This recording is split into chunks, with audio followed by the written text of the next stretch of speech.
നമുക്ക് ഈ പേപ്പർ കൊണ്ട് ഒരു കപ്പ് ഉണ്ടാക്കിയാലോ. അതന്നെ ഇതേപോലെ സ്ക്വയർ പീസ് കട്ട് ചെയ്തെടുക്കുക. എന്നിട്ട് അത് രണ്ടായിട്ട് മടക്കി കൊടുക്കുക. അതൊന്ന് നിവർത്തിയിട്ട് അതിന്റെ പകുതി വെച്ചൊന്ന് മടക്കുക. ഇതേപോലെ തന്നെ ഓപ്പോസിറ്റ് സൈഡിലും ചെയ്ത് കൊടുക്കുക. എന്നിട്ട് അതിനെ ഒന്ന് ഉള്ളിലേക്ക് മടക്കിയിട്ട് ഒന്നും കൂടി മടക്കി കൊടുത്തിട്ട് നമ്മൾ മടക്കിയ ഭാഗം ഉണ്ടല്ലോ അവിടെ ഒന്ന് കട്ട് ചെയ്ത് കൊടുക്കുക.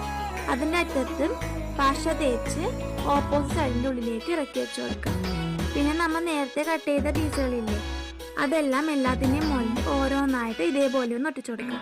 എല്ലാ പീസും ഇതേപോലെ ഒന്ന് ഒട്ടിച്ചു കൊടുത്തിട്ടുണ്ട്. അപ്പോൾ നമ്മുടെ കപ്പിൻ്റെ ബേസ് റെഡി ആയിട്ടുണ്ട്. ഇനി നമുക്ക് കപ്പിനെ ഒന്ന് ക്യൂട്ട് ആക്കാനായിട്ട് കണ്ണും വായൊക്കെ വരച്ചു കൊടുത്തിട്ടുണ്ട്. പിന്നെ ഇതേപോലെ ഒരു പേപ്പർ റെക്ടാങ്കിൾ ഷേപ്പിൽ കട്ട് ചെയ്തിട്ട് ഇങ്ങനെയൊന്ന് മടക്കി കൊടുക്കുക. എന്നിട്ട് കപ്പിൻ്റെ സൈഡിൽ ഇതേപോലെ ഒന്ന് ഒട്ടിച്ചു കൊടുക്കുക.